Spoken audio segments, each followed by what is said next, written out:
Ngayon, so chapter 40 hanggang chapter 48 ng Ezekiel ay it's all about the millennial time. No. Dun sa Book of Revelation, 2 chapters lang siya. Actually, one verse lang, mga few verses lang pagdating dun sa Book of Revelation. No. After 1,000 years, pakawalan sa Satanas, and then he would, he would tempt again, people to go against God. Now, tingnan natin in details kung ano ang mangyayari in the millennial period.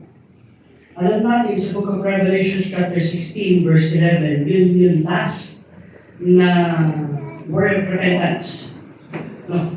That is the last chance that people will repent. And the reason why, makikita na lang natin here. No? Makikita na lang natin sa time natin ngayon. Now let's proceed. Chapter 40. What is God's vision for you? What is God's vision for you? In Proverbs chapter 29, verse 18, makikita talaga natin in Proverbs chapter 29, verse 18. Ang sabi dyan is, can you read? Where there is no, the people perish. But he that keepeth the law, happy is he. So, where there is no vision, the people perish. Ang wala ba may vision?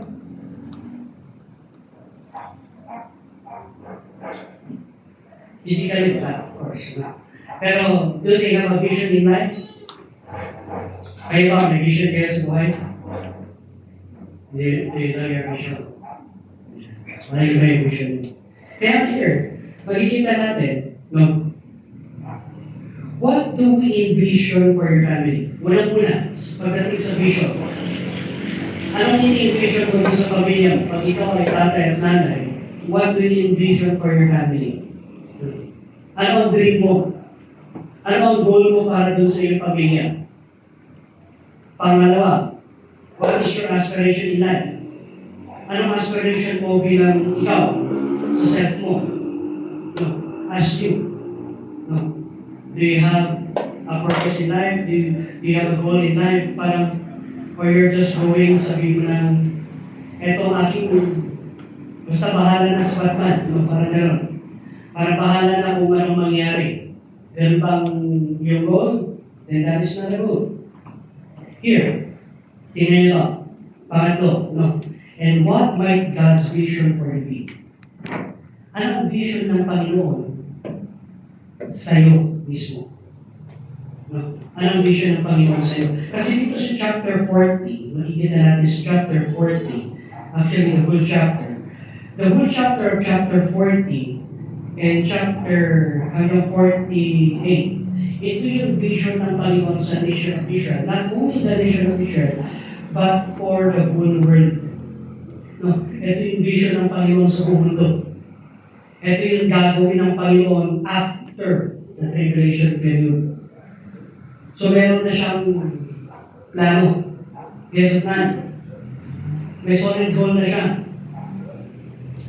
Ikaw ba, bilang isang tao, or bilang isang anak ng Panginoon, may goal ka ba sa iyong buhay? Do you have a goal?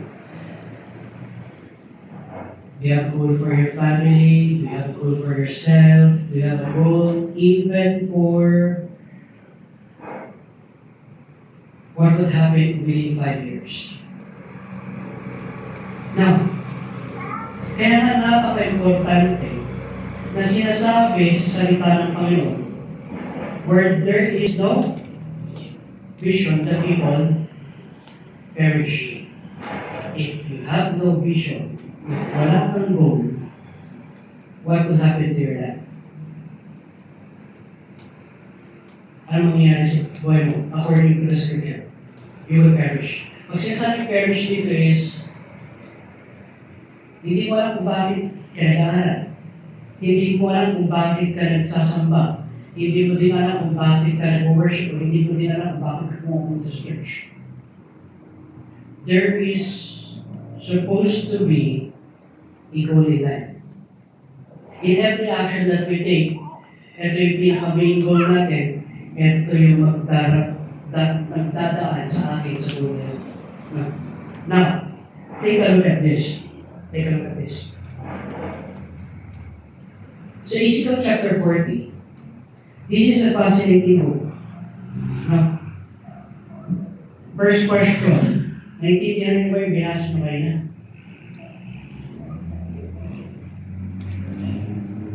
Gusto, parang cubic naman. Paano North, East, di ba? Ang hirap intindihin. Now, that's not our job. Hindi natin trabaho to understand what is, sabi mo na, ano yung cubic measurement, ano yung laki, ano yung width. Ano? Ang trabaho natin bilang isang mananampalataya is to know what God's goal is, why did He write, and why did He let it be written on chapter 40. Parang ito. Have you ever had dun sa Bible reading mo, pagdating mo sa First Chronicles, chapter 1, ay nagtanong ka ba, saan magagamit itong mga pangalan na sa buhay ko? Di ba? Have you ever asked, saan magagamit yung mga name na sa iyong buhay? No? There is a certain rule. Kaya, isipin niyo mabuti, tingnan niyo ito. Chapter 40. Ito ang bold niya. It is fascinating chapter. This is a fascinating chapter where Prophet Ezekiel is given a vision. Binigyan siya ng vision ng Panginoon. Ano yung vision nito? It's the new temple. Bakit kailangan magkaroon ng vision ng new temple? Anong nangyari sa chapter 38 and chapter 39? Sige, tarin ko kayo. Anong nangyari sa chapter 37 muna? Anong sinabi ng Panginoon sa kanila? They would be as dead. Di ba? The body of the dry bones. Ibig sabihin, mamamatay sila as nation. Right? They would die. And hindi naman totally die, but they would be gone. No. For this time period, hindi pag-uusapan ng nation of Israel. But 1948 comes, nabuhay, that is the fulfillment of the prophecy of the valley of the dry bones, Ezekiel 38. Anong next sa Ezekiel 38? The Gog and Magog war, which is nakita natin sa scripture na in our time, sa panahon natin ngayon, it is partially being fulfilled. Nandiyan na yung Russia, nandiyan na yung Iran, nandiyan na yung Turkey, nagkakaroon na sila ng coalition, and anong mangyayari doon? War comes after that. Diba? After the war, here comes chapter 40. Ito yung chapter 40 na nagsasaad ng new temple. Ha? May new temple? Yes. There is a new temple. No. In chapter 40, there is a new temple. It starts with a detailed tour of the temple structure, measurement, and various parts. Pinakita dito ng Panginoon kay Ezekiel ano ang magiging itsura ng bagong temple. Etong temple ba na to? Pag-usapan natin. Is this the third temple or the fourth temple? So tingin niyo. Is this the third temple or the fourth temple? Kasi, the first temple, sino ang nag-build ng first temple? Si King Solomon. It was destroyed. Diba? The second temple is sino nag-build? The second temple, si Nehemiah.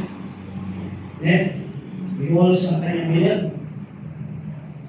Sino nag-build ng second temple? Wala. Okay? Hindi, siya yung first. Sino yung second? Okay? Herod. Si Herod. Yes. Si Herod yung next. No. Yung first temple, it was destroyed, King Herod, tapos in AD 70, it was destroyed. No. Pinaganda actually ni King Herod lang.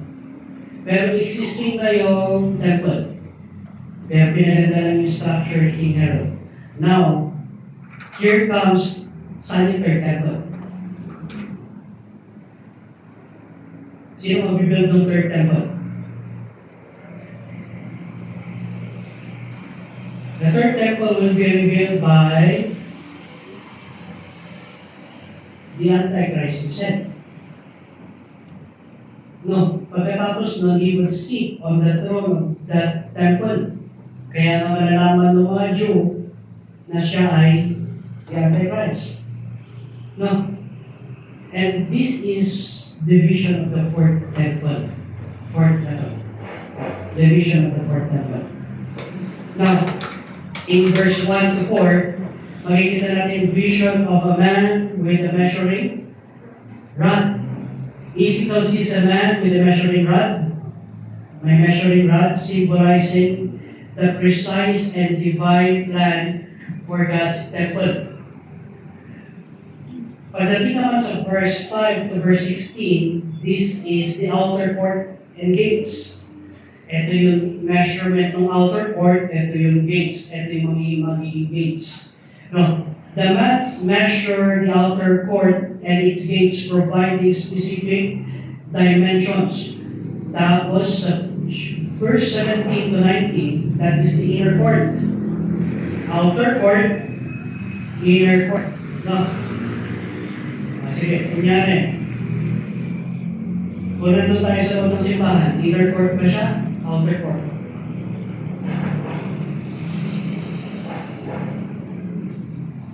Of course, inner court. No? Pag nasa labas, outer court. Imagine nyo na.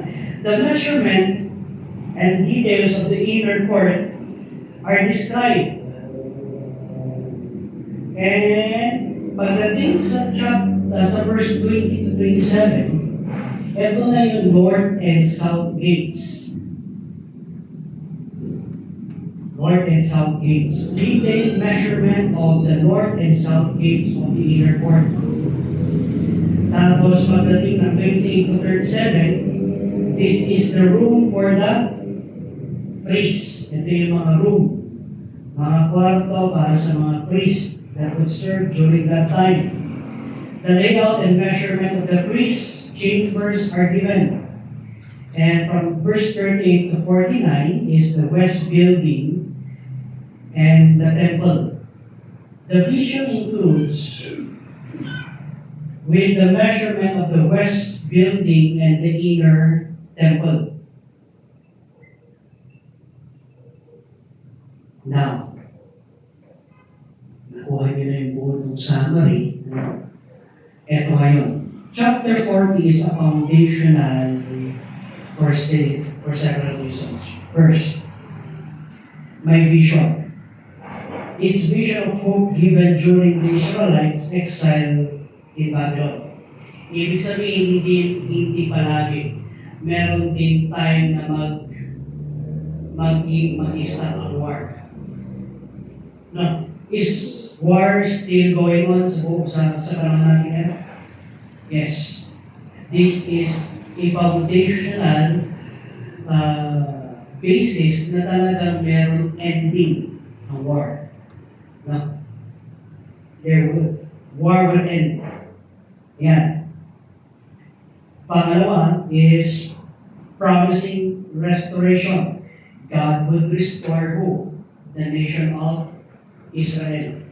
And God would restore lahat yung nation na yun. No? Not divided, hindi na southern sa hindi na northern kingdom. Pero mag-iisa na sila. You're already one.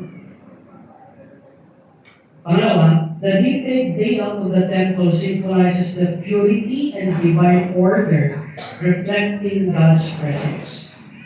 Kaya nga, very detailed yung ginawa ng Panginoon dito dahil pinapakita ng Panginoon yung kanyang purity at pinapakita niya yung kanyang pagka-divine. This is what I want. This is what is. Ito yung mangyayari. Ito yung gusto ko, ito din yung mangyayari. Yan. Kaya the vision also serves as a blueprint for worship and the community life, focusing on the certain theme of the temple in the Jewish life. Pag sinasabi natin blueprint of worship is, can you worship without a temple? Sige nga, let me ask you, can you worship without a temple? Ano na yung temple ng Panginoon ngayon? Sa atin. It's the body. That's the reason why you cannot worship without the temple. Kaya ang ginawa ng banal na spirito ng ating katawan is the temple of the Holy Spirit. That's the reason why when we pray, isang rason kung bakit tayo nananalangin ay nagpapakita ng Panginoon because we are the temple ng Panginoon. This body is already the temple of the Holy Spirit. Pero pagdating sa Jewish kaya yung model ng temple, the model of the temple is still ang model natin bilang isang mananampalataya. Yun ang pag-aaralan natin na paano naging model ang templo sa aking buhay. No? Paano ako magkakaroon ng vision na ganito at in accordance sa vision ng Panginoon sa aking buhay. May vision ka ngayon, meron kang aspiration sa buhay ngayon, pero ang tanong doon is naka-align ba yung aspiration mo at naka-align ba yung vision mo sa vision ng Panginoon.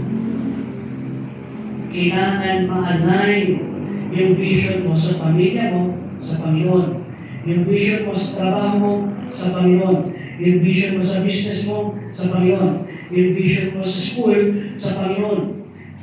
Yung vision mo sa buhay sa Panginoon. Lahat. Dapat naka-align doon sa vision na ibibigay ng Panginoon sa buhay natin. Ha? Kaya tingnan natin dito. No? Okay. Kindly read verse 1 to 4. Ezekiel chapter 40, verse 1 to 4. That's a screen. Ready, read. I intended the year of our captivity, in the beginning of the year, in the 10th day of the month, in the 14th year after the city was built. In the selfsame day, the hand of the Lord was upon me, and brought me thither. The visions of God brought me into the land of Israel, and set me upon a very high mountain, by which was the great city of Sodom. And he brought me thither, and behold, there was a man, whose appearance was like the appearance of brass, with a light of glass in his hand, and measuring me, and he stood in the gate. And the man said unto me, Son of man, behold with thine eyes, and hear with thine ears, and set thine heart upon all that I shall show you. For the heaven and I will show them unto thee. Art thou wrong thither? Declare all that thou seest to the house of Israel. Okay. There was a man whose appearance was like the appearance of brass. Like the appearance of brass. In short, the appearance of an angel. In the Hebrew word, it is an appearance of an angel.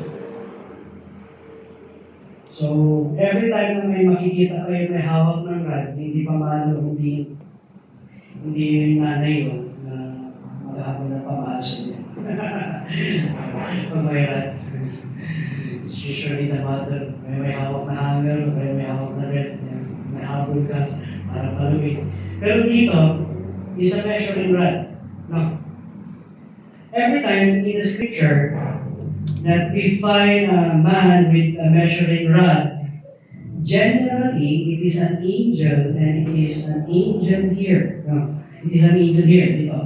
It means that God is getting ready to move again in dealing with the earthly people. So every time na may nakikitang angel in the scripture with a rod, is magdideal na naman ang Panginoon directly to the earth. No, directly. Kaya we find this again in the minor prophets in the book of Revelation. And in the book of Revelation, tingnan niyo to.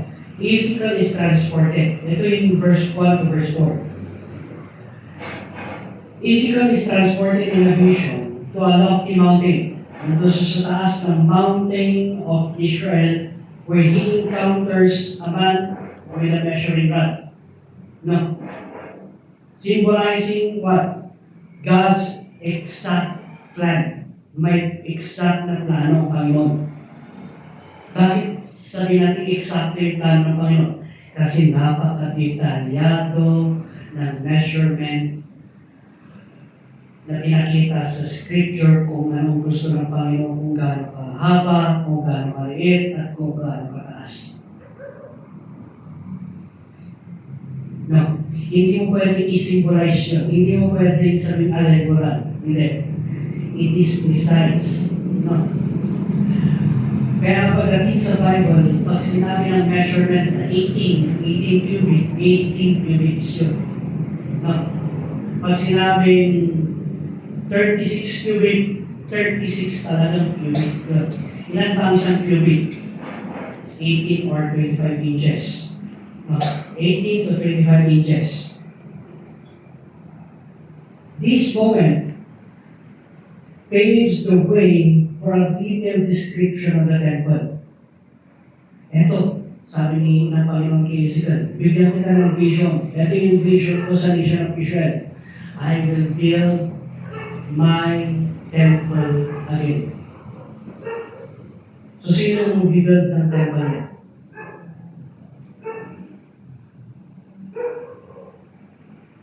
Who would build his temple? Man. Of course. The fourth temple, man would build his temple. Sino architecture? Ito, Ezekiel chapter 40, ang nag-architect. Ito ang measurement. It also highlights God's ongoing communication and engagement with His people, even during their time of exile. May promise ng Panginoon would have a continuous and ongoing communication. Bakit? Diba? After Malachi, God has been silent. Now, because God was silent during that time, it doesn't mean na nag-stop yung communication. No. He was just silent for a few years. Bakit? 400 ba? Few? Yes, few lang yun sa Panginoon. It's a few years comparing to eternity. No. Now, this is the application. Ang application nito verse 1 to verse 4. In our life, when we face challenges similar to those experienced by the nation of Israel, let us remember, tandaan natin, that these moments serve as God's ongoing communication. Every challenge sa buhay natin is an ongoing communication ng Panginoon sa iyo. When you are facing a challenge sa buhay, or when you're facing, sabi mo ng obstacle sa buhay, huwag mong isipin na tahimik ang Panginoon sa buhay mo. Pero isipin mo that this is an ongoing communication ng Panginoon sa iyo on what He wants you to be. And where He wants you to go. Diba? Kaya nga with guiding us toward the vision He has for our future. Kaya dapat yung vision natin sa ating buhay naka-align sa vision ng Panginoon. Okay, kunyari, ako ay isang shepherd, no? Tapos may tupa. Ang vision ko is punta kami doon. Diretso lang kami. Okay. According to Psalms 33, ang sinabi to Psalms 33, the Lord is my shepherd, I shall not want. He leadeth me in the paths of righteousness for His name's sake. So how will He lead? Paano siya mag-lead? Kausapin niyo yung sheep? Sheep. Left. Hindi. Hindi niya gagawin yun. Ang gagawin niya is tatapikin niya. Ito yung kanyang rod. Tapakin niya sa ulo. Dito ka. Ito doon. No? Pero kung mati ka sa ulo, yung shepherd's rod is my hook. No? Kung medyo malayo-layo siya, gagawin niya yun, tapos ikinalis niya yung sheep sa kalsada babalik ulit dun sa kanyang path. Pero pastor, paano pag sobrang tigas ng ulo ng sheep? Anong ginagawa ng shepherd? Binabali yung paa. Binabali yung paa. Bakit niya babali yung paa? Para matuto yung sheep kung sino ang master. Pero hindi ito natatapos. Ang gagawin ng shepherd is bubuhatin niya yung sheep kasi binali niya yung paa. Nakaka-align pa rin ba siya sa will ng Panginoon? Yes. Pero bali na yung paa. Ano? Pero the shepherd will take care of that sheep. Bibigay niya kanyang medical needs. Siya ang nagbalik. Siya, or siya din ang magkagamot. Until that time, na-realize ng sheep na bakit kaya ayaw niya ako punta doon? Because, nasa Psalms 23, the Lord is my shepherd, I shall not want. He leadeth me in green pasture. He restored my soul. He leadeth me in the paths of righteousness for His name's sake. Though I walk through the valley of the shadow of death. Because we're already going to the valley of the shadow of death. No. Kaya babaliin ng Panginoon yung mga bagay-bagay sa buhay mo para you still are on the go to sa goal ng Panginoon. Does that hurt? Yes, it hurts. No, it would hurt you a lot. But it would correct things in our life. Kaya tandaan nyo, where there is no vision, the people will perish. Kung wala kating vision na align sa buhay mo sa Panginoon, you will what? Perish. You will go to the valley of the shadow of death. No. But God is not mocked. Di ba? Concerning His promise. Ibig sabihin, ililid ka pa rin ng Panginoon in the path of righteousness. Kaya nga, pinakita ng Panginoon kay Ezekiel yung temple. Ito, yung gusto kong i-build. No. Now, tingnan niyo ito. From verse 5 to verse 6. Sige, verse 5 and verse 6, basahin niyo lang muna dyan. And behold, a wall on the outside of the house round about, and in the man's hand a measuring reed of 6 cubits long, by the cubit and a hand breadth. So he measured the breadth of the building 1 reed, and the height 1 reed. Then came he unto the gate which looketh towards east, and went up the stairs thereof, and measured the threshold of the gate, which was 1 reed broad, and the threshold of the gate, which was 1 reed broad. Okay, verse 16. Ayun, last verse. And there were narrow windows to the little chambers, and of the posts within the gate round about, and likewise to the arches. The windows were round about inward, and upon each post were palm trees. Ito, bago ko ipunta dun sa necessary na dito. Anong ibig sabihin ng palm trees? in the scripture. Bakit? Bakit hindi marapait ang nandun sa gate? Palm trees ang nasa gate. Alam niyo ang ibig sabihin ng palm trees? Blessing. Kaya kung may gate kayo, magtanim kayo ng palm trees. Hindi palm trees. Yan. Dahil it brings blessing. Yan. It brings blessing. Now, at the same time, it is a symbol of worship. Kaya ang palm leaves, yung ginawa din nila doon sa nung nag-cross Jesus Christ, di ba? Nasama niya before the crucifixion, 1 week before yung crucifixion niya, people throw leaves. No? That it is a symbol of worship. But the source of worship, that the source of blessing is the one that steps on the palm, which is the Lord. Kaya siya yung source of blessing. Now, etong East Gate, tandaan niyo to, the East Gate is very special. Was to be specially sacred. Bakit?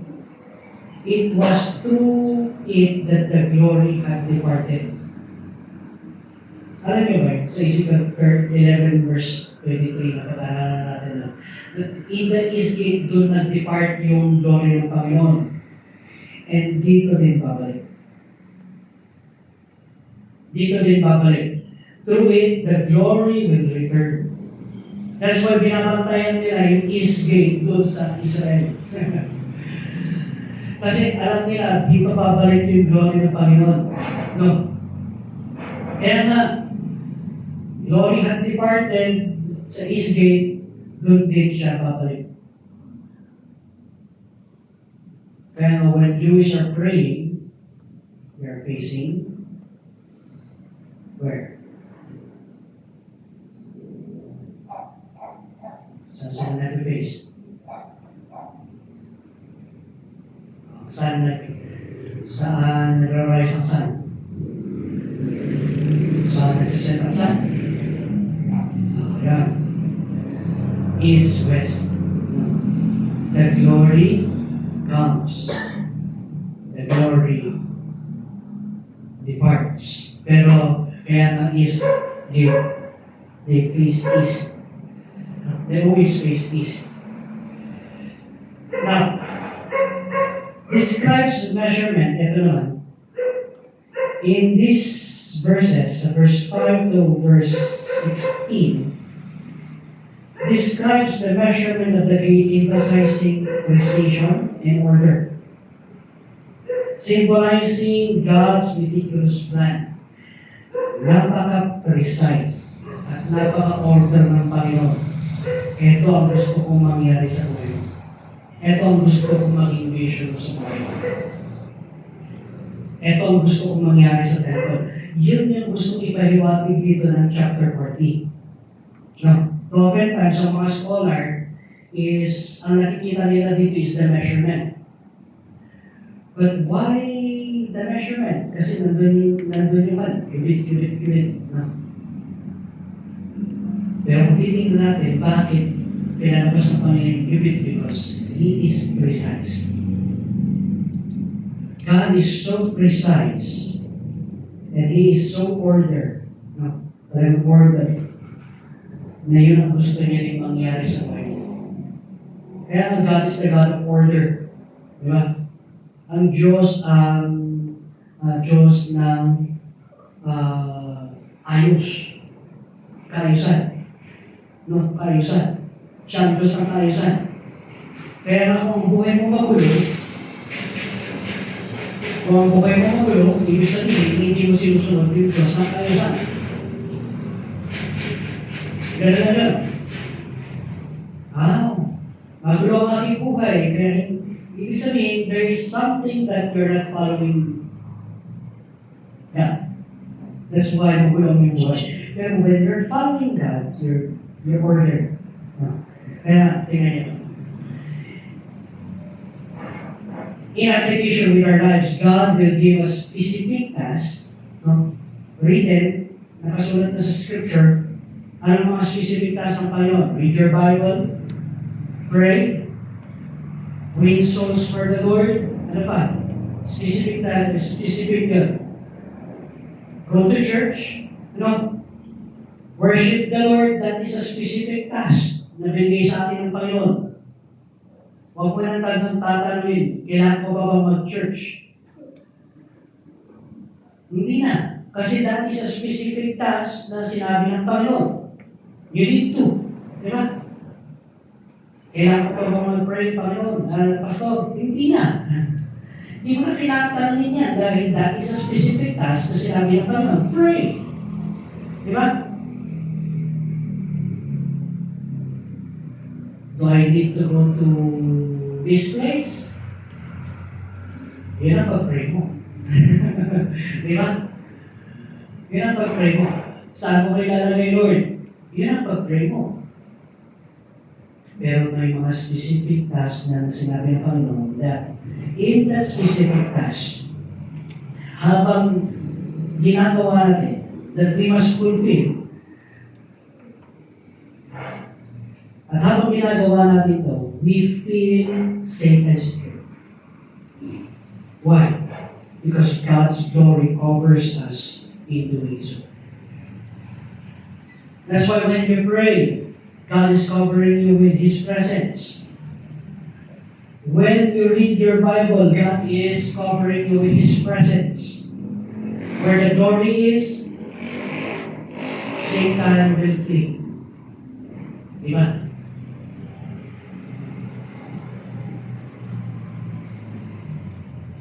Now, let's go to verse 17 to verse 19. Kindly read. Verse 17 to verse 19, ready, read. What ye the outer court, and all the lower chambers, and the pavement made for the court around about. 30 chambers were upon the pavement, and the pavement by the side of the gates, over against the length of the gates, was the lower pavement. Then he measured the breadth from the forefront of the lower gate unto the forefront of the inner court without, 100 cubits eastward and northward. Okay. Diba? Then, broadly, pinakita ng Panginoon sa outer gate, itong gusto kong mangyari, no? Yan, outer gate. There were chambers and pavement for the court, around about 30 chambers. 30 siya. Yan. Were upon the pavement. Now, pinabisin sa kanya ng Panginoon. Yung una, yung verse 1 to verse 4, nandun siya sa top ng mountain. No? Yung verse 5 to verse 16, bumaba na siya, pinakita ng Panginoon yung outer court. Ano? Ito, ang gusto ko mangyari. Ang tanong doon, nasusulat pa si Ezekiel during this time? Hindi. Hindi siya makakapagsulat. No. Kailangan tandaan mo yan. Kaya nga, tingnan ito. No. This is the reason why when you are filled with the Holy Spirit, you can remember things more. When you're not filled with the Holy Spirit, you forget things more. The Bible is a shield in our mind, kaya ang helmet of salvation. Dahil the more we have the Scripture in our lives, the more na meron tayong Scripture sa ating ulo, we do not forget things. But when sin is there, you will forget what is important. Tandaan natin, di ba? Ang sin will make a fool out of you. Anong kabaliktaran ng sin? Holiness. So if you're holy, and you're reading your scripture, you will tend to remember things in life. Kaya habang dito ako namamahal ng Ezekiel, no? Kasi wala namang sinabing isulat mo. Yan. Pinakita lang ng Panginoon sa kanya, ito yung mga measurements na gusto ko. Ikaw ba, kung tayo, kasama ng Panginoon dito? Tapos,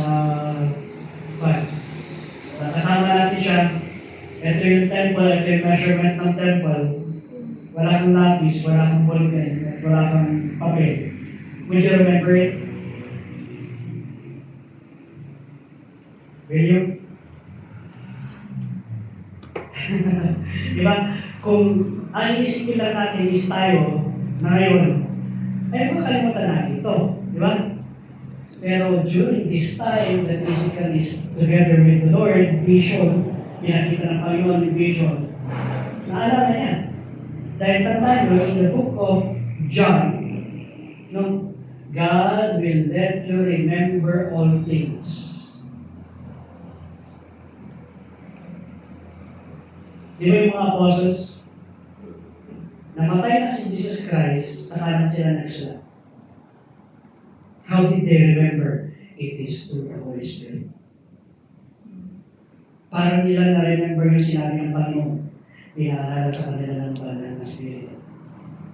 1 Peter chapter 3, di ba? Holy men of God.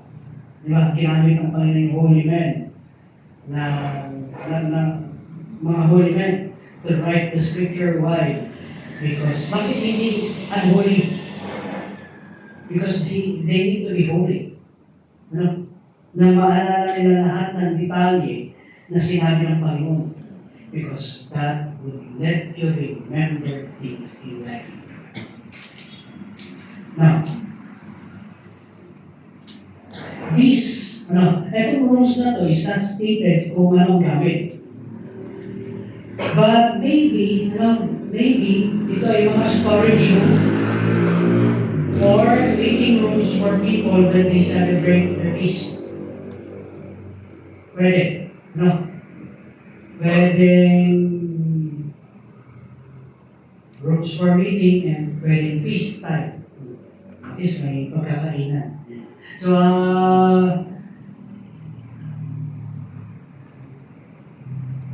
pero the presence of the 30 chambers, like for the use of worship and praise, signifies the temple's function.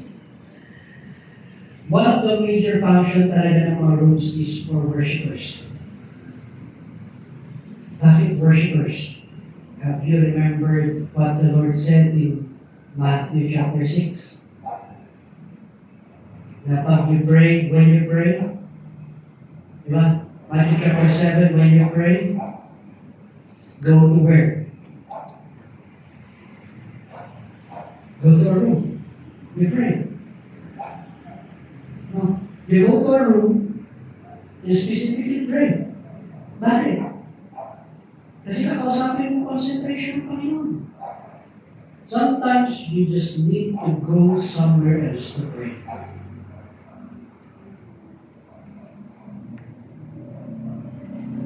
Signifies the temple's function as a center for community and worship. The prophet describes being brought into the outer court of the temple. In the lower court, pavement ran along the walls in the inner court, distinguished from the rest.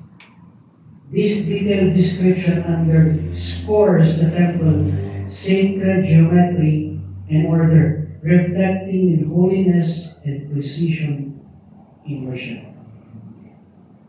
God is precise. So, when God is precise, dun sa mga measurement, ito din, God has a vision for each of us. And it is essential that we worship Him with all our strength and vigor. Precise din ang Panginoon. Pag nagbibigay tayo ng worship, pag nagbibigay tayo ng papuri sa Panginoon, it's supposed to be with our strength and with our might. No? With all of our being. Lahat. Diba? Mind, body, and what? Spirit. Dapat nagkakaisa to sa pag-worship sa Panginoon. We should dedicate our entire hearts to worship Him. Worship doesn't just come on Sunday and Saturdays. Worshiping it comes from our everyday life. Kaya na sinabi ng Panginoon, John chapter 4, verse 24, God is a spirit, and they that worship Him must worship Him in spirit and in truth. Meron yung katotohanan. No? May katotohanan.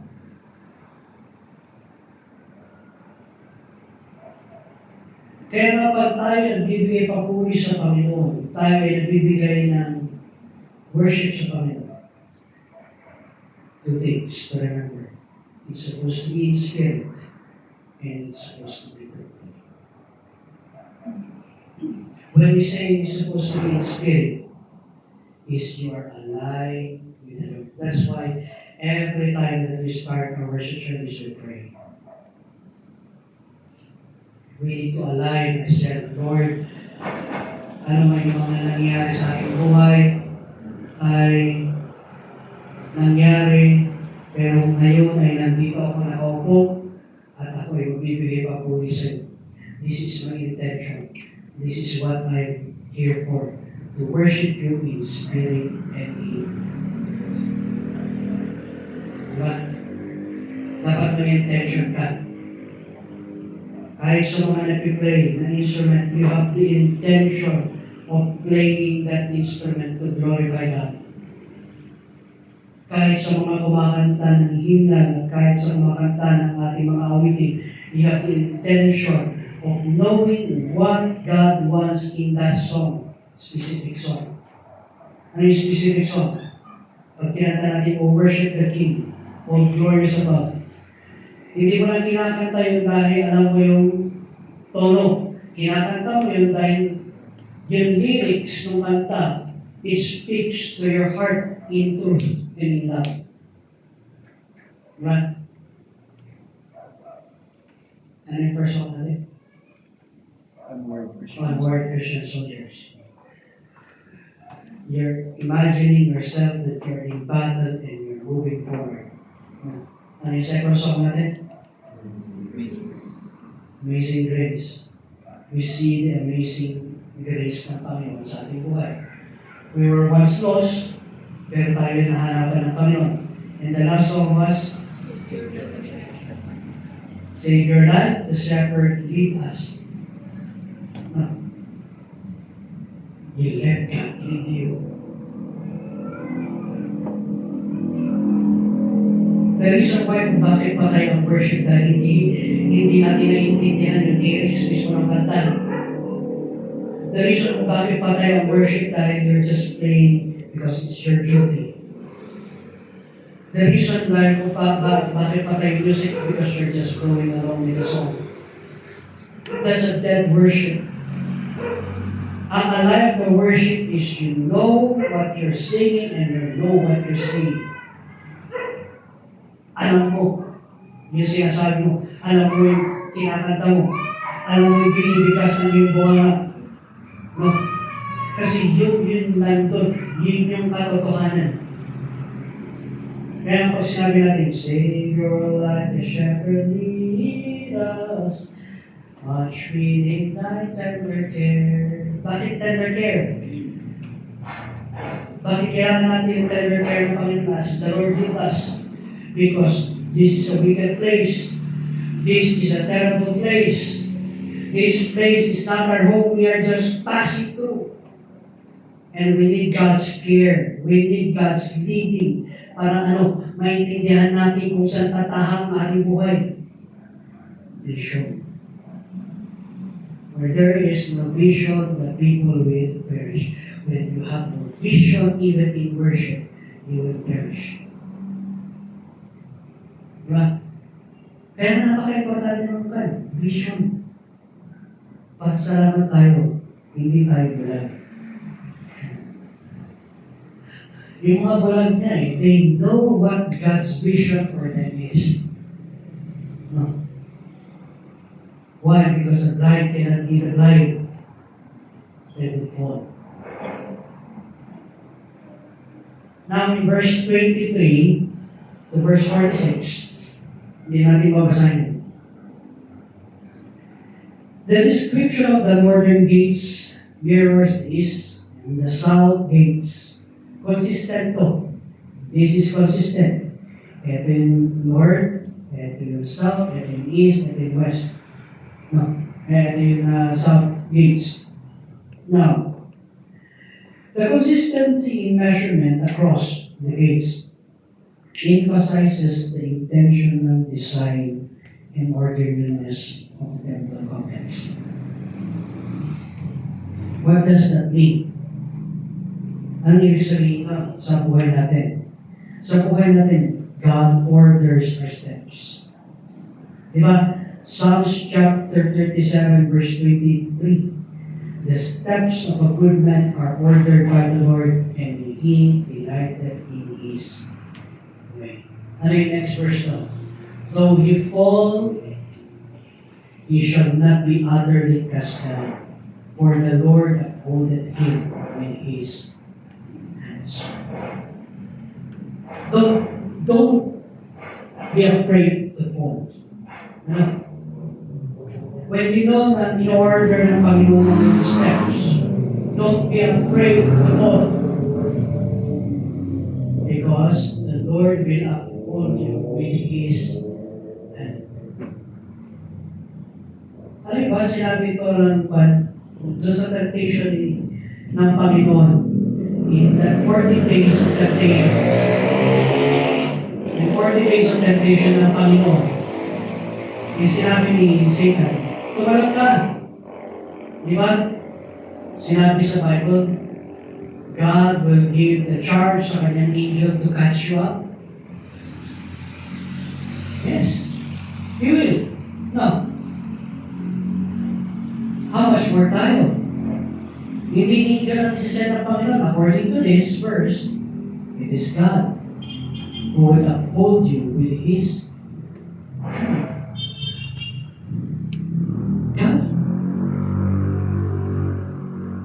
If we delight in God's ways, we will let Him take control, and He will be magnified in our lives. Order ng Panginoon. The orderness of the design ng temple ay talagang ordered ng Panginoon. Makikita natin dito na napaka-ayos ng Panginoon. Ano ba ang kailangan niya ayusin? Buhay natin. Di ba? Habang nandito tayo sa lugar, aayusin at ayusin ng Panginoon ang ating buhay. Diba? Habang tayo ay buhay, ay aayusin at ayusin ng Panginoon ang ating buhay. Kaya hayaan mo na ang Diyos na kaayusan ang siya maging Diyos mo. Let Him take control. Now,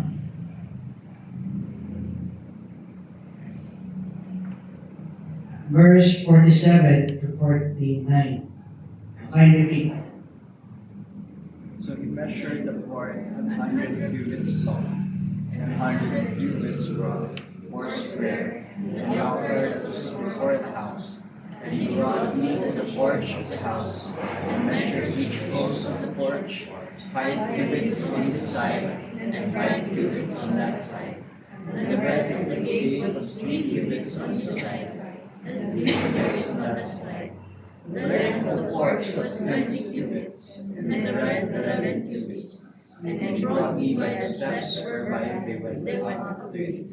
And there were pillars by the posts, one on this side and another on that side. Kahit ang baso dito, hindi ko ma-imagine yung pillar on the post, hindi ko din ma-imagine kung paano pinalakan ng Panginoon si Israel. Kung gaano maganda yung itong templo na ito. This chapter delves in the precise measurement while simultaneously illustrating a vision of restoration, divine order, and the assurance of God's presence. This promise extends not only to the nation of Israel but also to us, sa atin din. Amidst chaos and destruction we encounter in life, God has a plan to restore and to establish order. Kahit ano man nangyayari, no?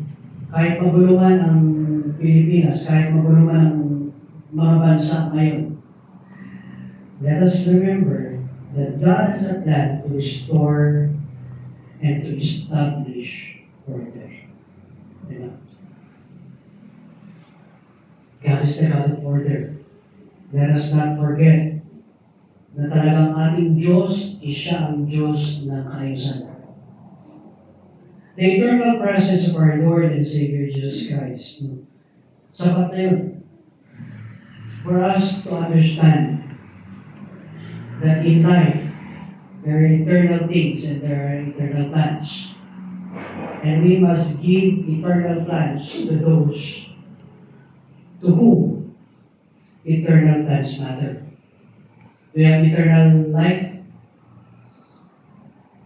Yes? May eternal life ba kayo? Yes.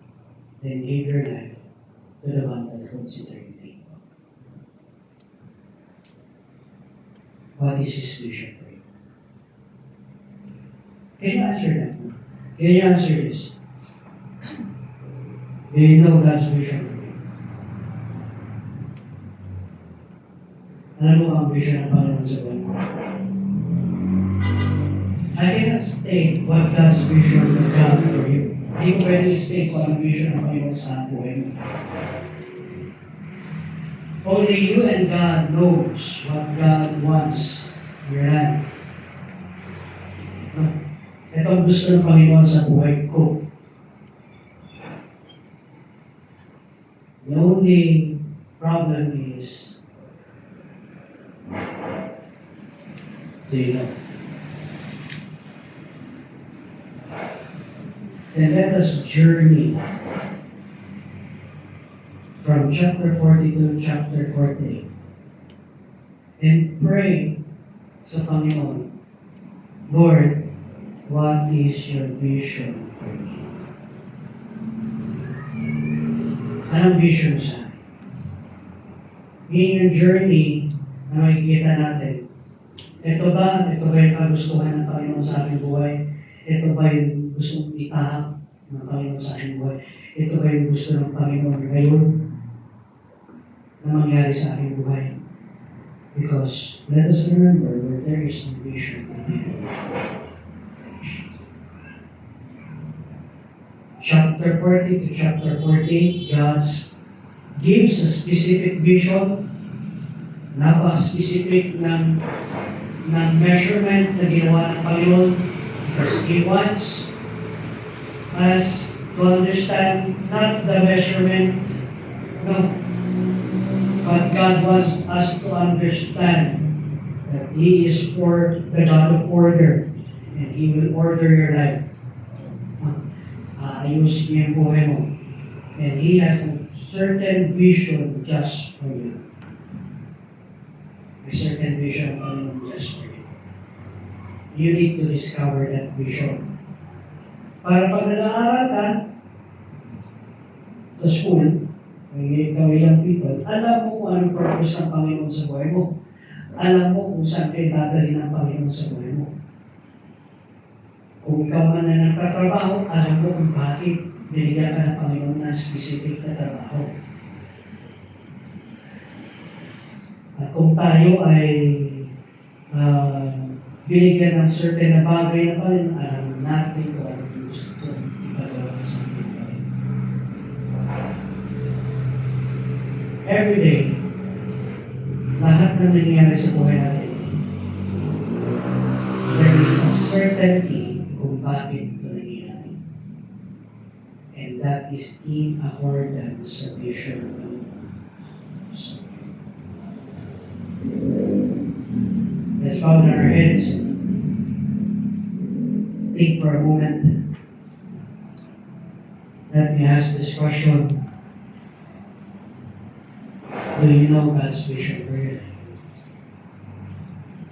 Alam mo ba ang vision ng Panginoon sa buhay mo? If not, it's time to pray. Lord, hindi ko alam kung talagang gusto kong gawin sa buhay ko. Just let me know. If that is your prayer at this time, just raise your hand and I will pray for you. I want to know your vision, Panginoon, sa buhay. I want to know. Yes. Yes. Yes. Yes. Yes. What's your vision for me? What's your vision for your family? Anong vision mo, Panginoon, sa aming pamilya? You know God's vision, then God will give you the solution to things. God will give you the strength to do it. God will prepare the way. And God will pave every tiles just to order that vision. Steps of a good man and he will in his hand. Though he fall, he will not utterly cast down. For the Lord will uphold him with his hands. Father God in heaven, thank you, Father God, for giving us this Ezekiel 40. Thank you, Lord, dahil kayo ang aming Diyos na nagbibigay ng patotoo that you are the God of order, ikaw Diyos ng kaayusan. Minsan, Lord God, sa aming buhay, naguguluhan kami kung anong kagustuhan. Kung ito ba'y kagustuhan mo, kagustuhan namin. But the best way, Lord God, is for you to have control. Please pave our way, prepare our way, Lord God, in the things that you want us to build, the things that you want us to go, the things that you want us to do. Thank you, Father God, for everything that you've done. I do pray, Father God, for those who raise their hands. You know their need. You know where they have these questions. We pray, Father God, that you will continue to give wisdom and understanding. Na maintindihan namin yung vision mo, Panginoon, sa buhay. Thank you, Father God, for everything that you've done. In Christ's most precious name, we do pray. Amen. Do you know God's vision?